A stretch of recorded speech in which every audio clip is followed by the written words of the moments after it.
आमतौर पे देखा जाता है 20 मिनट्स। सर आमतौर पे देखा जाता है कि जब भी वित्तीय बजट देश में प्रस्तुत किया जाता है तो देश के कुछ वर्ग उस बजट से खुश होते हैं और कुछ वर्ग उस बजट से निराश होते हैं।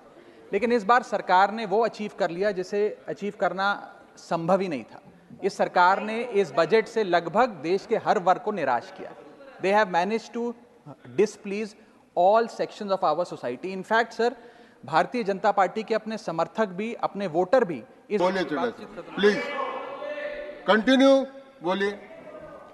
सर पिछले 10 सालों में टैक्स लगा कर सरकार ने एक देश के आम आदमी का खून चूस लिया। अब आप मानिए, आप 10 रुपए कमाते हैं, उसमें से 3-3.5 रुपए आप इनकम टैक्स के माध्यम से दे देते हैं, 2 रुपए 2.5 रुपए जीएसटी आपका चूस लेता है, 1.5-2 रुपए आपका कैपिटल गेन टैक्स लगता है, सेस सरचार्जेस 1-1.5 रुपए के लग जाते हैं, तो मात्र 10 रुपए में से 7-8 रुपए तो सरकार के खजाने में चला जाता है।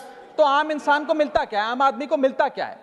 और सरकार जो हमसे इतना टैक्स लेती है उसके बदले में सरकार हमें देती क्या है? कौन सी ऐसी अंतर्राष्ट्रीय सेवाएं, world class health care, education, transport सुविधाएं सरकार बदले में देशवासियों को देती है? मैं ये भी पूछना चाहता हूं। इसीलिए आज मुझे ये कहने में बिल्कुल भी गुरेज नहीं है that sir we in India today pay taxes like England to get services like Somalia.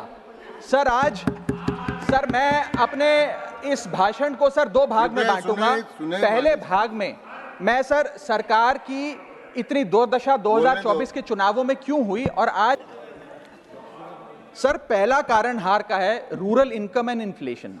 Sir Bharat की 60% से ज्यादा आबादी सर गांव में बसती है, लेकिन आज सर सर ये ठीक नहीं है सर। इनकी तबीयत खराब है, इनके पेट में क्यों दर्द हो रहा है? इनकी तबीयत खराब है, क्या दिक्कत है? इसी के साथ साथ किसानों की आय दुगना करने का वादा था, स्वामीनाथन कमीशन के अनुसार एमएसपी देने का वादा था।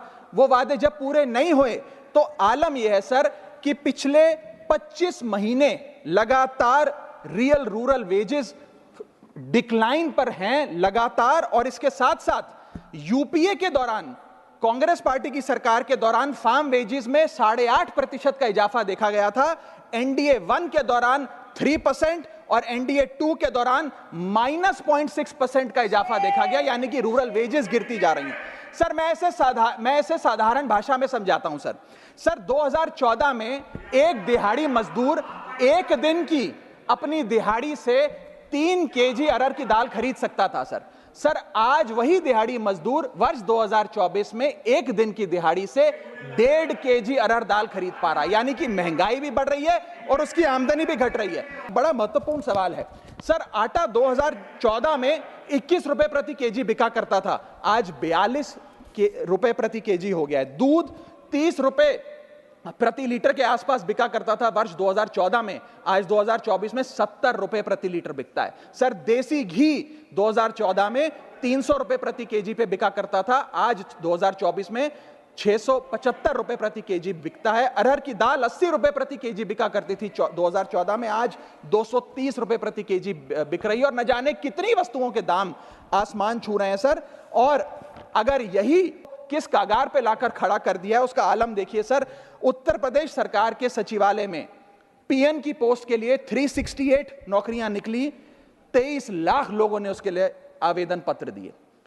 इंडियन रेलवेज के ग्रुप डी एम्प्लॉइज में 63,000 पोस्ट निकली, उसके लिए 2.5 करोड़ लोगों ने आवेदन पत्र दिए। 2.5 करोड़ ऑस्ट्रेलिया की आबादी से भी ज्यादा है sir 9,900 constable post Bihar police निकालती है, उसके लिए 11 लाख आवेदन पत्र आते हैं। और सर सारी चीजें छोड़िए, महाराष्ट्र सचिवालय के कैंटीन में 12 वेटरों को भर्ती करने के लिए जब आवेदन पत्र मांगे गए तो 7,000 लोगों ने आवेदन पत्र दिए, जिसमें कई पोस्ट ग्रेजुएट्स और ग्रेजुएट्स भी शामिल थे।